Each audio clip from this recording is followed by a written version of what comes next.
Welcome back. We're going to do section 2.4, compound functions, the series chapter. This is the last section before the exercise and the mixed exercise. So the exercise that follows is 2D. Okay, so there is a list of Maclaurin expansions of common functions like e to the power of x, ln 1 plus x, sine x, cos x, and arctan x that are already given in the formula booklet. So obviously, if you've got a question, it asks you to find the expansion for sine x, Maclaurin expansion, by differentiating sine x that many times. You have to do it from scratch. However, why do we have these? Because you might have a function that's made out of two functions, so a compound or composite function. For example, you might want to find the expansion of e to the power of sine x, or you could find ln of 1 plus x and then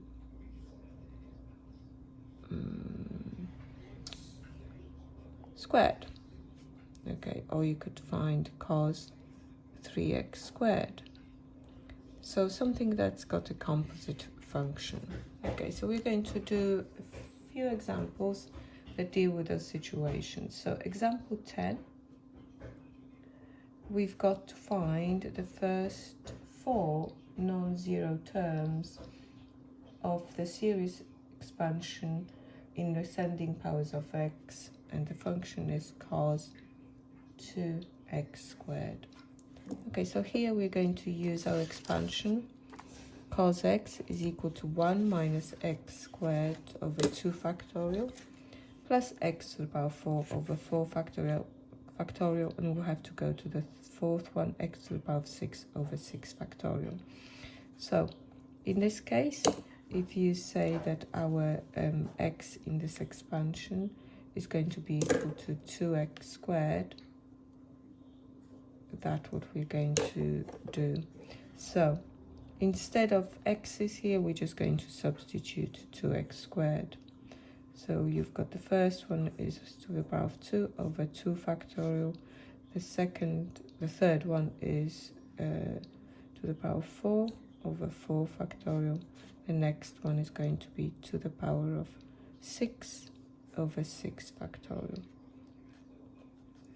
So all you need to do is just tidy it up. So you get 1 minus this one here, you have x to the power of 4 term, 4 over 2 is 2. This one here is going to go to 16 over 24, so that's going to go to 2/3. X to the power of 8. The last one here is going to go 2 to the power of 6 is 64 over 6 factorial. 6 factorial is 24, which is 4 factorial times 5 times 6. So 24 is 8 and 3, and 8 here is 3 and 4. So I've got 4 over 45. Okay, obviously use a calculator. Just be a bit lazy here. To the power of 12. Okay, so this is very quick and simple. So in example 11, we've got ln, and here's our expression.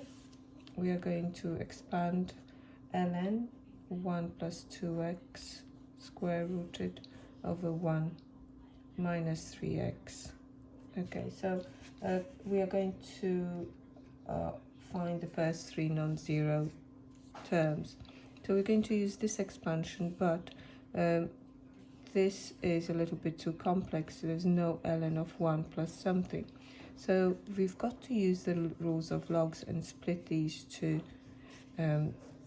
expressions into the difference of 2 logs. Okay, this one here is already 1 plus minus 3x. Now, the first one here, it's still not in a very friendly manner, so that square root has to be written as a power of a half and then brought in front of ln. So you've got a half ln of 1 plus 2x minus ln of 1 plus minus 3x. So our ln expansion is x minus x squared over 2 plus x cubed over 3 minus x to the power over 4. So we need to do both expansions separately and then combine the like terms. So we've got a half of, so you could see that here we are adding 2x, while here it will be adding minus 3x. So instead of our x in the expansion, you are going to substitute 2x first. So you will have 2x minus, you've got 2x squared over 2 plus 2x cubed over 3. Okay, the second one, you are going to have 1 plus minus 3x, so we are going to put minus 3x instead of x, minus 3x squared over 2 plus minus 3x cubed over 3. Okay, so the last task is to combine these in a quick way, like terms. Let me just expand it to multiply it by a half first. So we've got x minus 4x to the... get my petrol. Right, so x, this one will go to 4x to the power 4. The next one is going to go to 8 times, so it's 4x cubed over 3. Here we're going to have minus 3x, so it's plus 3x. Here we're going to have minus, which is plus 9 over 2 x squared, and over here we're going to have minus and minus, so that will go to plus 27 over 3, which is 9x cubed. So we've got 4x, because you've got x and 3x, minus 4 plus 9 over 2, so 4.5 will leave you with a half. I think that was to the power of 2. And this one here is 4/3 plus 27/3, that's what 9 is, so it's going to be 31/3 x cubed. So we've got 3 terms. Oh, they've got 7 over 2. What have I done wrong here? Minus x squared. Oh, okay, good. So let me just double check there is a mistake. It's no point, obviously do it with a calculator, lesson learned. 2 to the power of 2 is 4. A half times a half is a quarter. That will go to minus x squared. It's good actually to make those mistakes. You can see where you've got. So this is minus 2 over 2 plus that. That is indeed 7 over 2. Okay, now it's correct. Good. So the question also asked you to state the values for x for which the expansion is valid. So it's valid for. So if you look very carefully, if it's x's, my x's need to be between minus 1 and 1, not including 1. Now, in the first instance, we have got 2x. So 2x needs to be between minus 1 and 1. For the second expansion, it's minus 3x that needs to be between 1 and minus 1. So you need to sort the first one out. So the first one will lead to, divided by 2, it's going to go to minus a half x and then a half. So anything between minus a half and a half.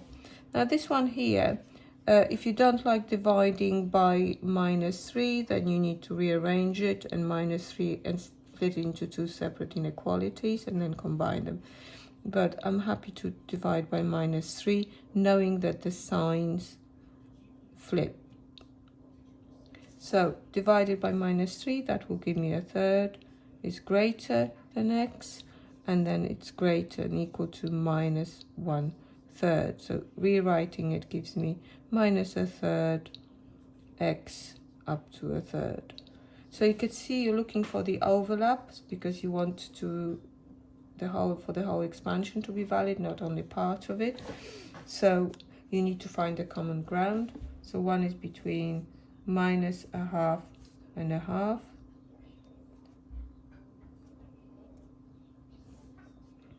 And the other one is between minus 1/3 and 1/3. I mean, obviously you don't need to draw it if you know straight away that the overlap is the second one. So valid for the values between minus 1/3, including minus 1/3, and 1/3, not including 1/3. Okay, so there's one more example in this section and in the chapter. Oh, just done that one. I've got it twice. Okay, example 12. So it's e to the power of sine x. So normally you've got, if you look at the expansion e to the power of x, I've got it here, but I'll jot it down here for reference as well. And then you've got sine x.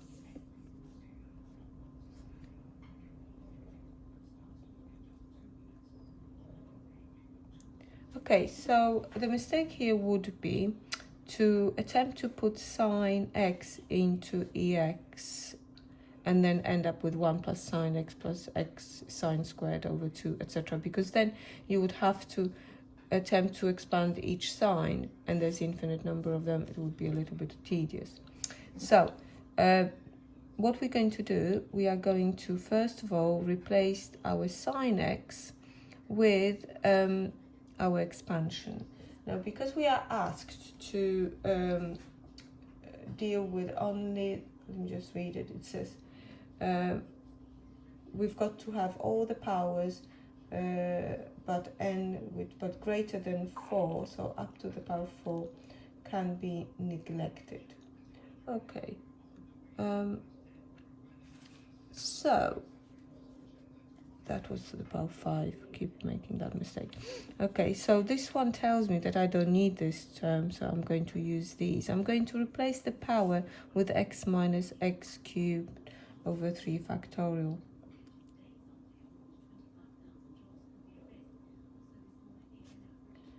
And I'm going to now split it so that I've got e to the power of x times e to the power of minus x cubed over, that's over 6. That's what 3 factorial is. And now I'm able to use expansion for e. So the e to the power of x, I'd better use black pen so you can see better, is going to be 1 plus x squared over 2 factorial. Now I can actually carry on further because I need to make sure that I get all the terms up to x to the power of 4. So I need to include that one.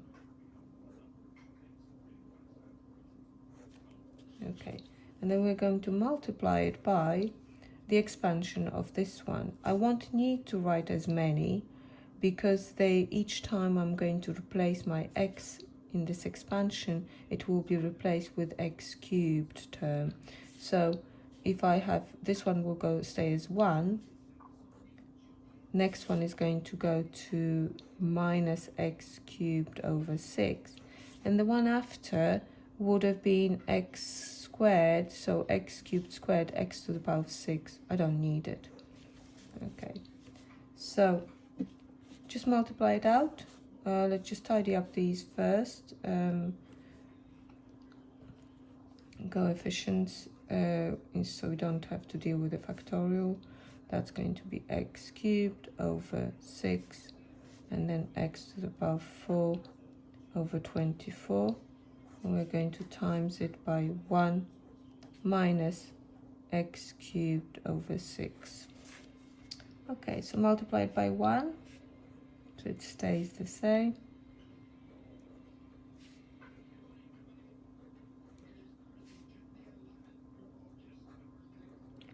then multiply it by minus x cubed over 6. So 1 times minus x cubed over 6 is minus x cubed over 6, then minus x to the power of 4 over 6. Now if I times this one by that, it will give me x to the power of 5, and this one will give me x to the power of 6 and x to the power of 7. So I don't need to do any more multiplying. Let's tidy up. We've got 1 plus x squared over 2. These will nicely cancel. Here you times that by 4 and that by 4. So you've got 4, take away 1, so 3 over 24. That gives me 1/8. So x to the power of 4 over 8.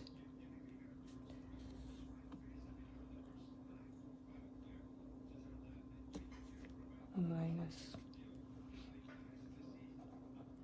Just check these pluses. They should be plus and plus. So that means that e to the power of sine x can be approximated by the quartic 1 plus x squared over 2 minus x to the power of 4 over 8.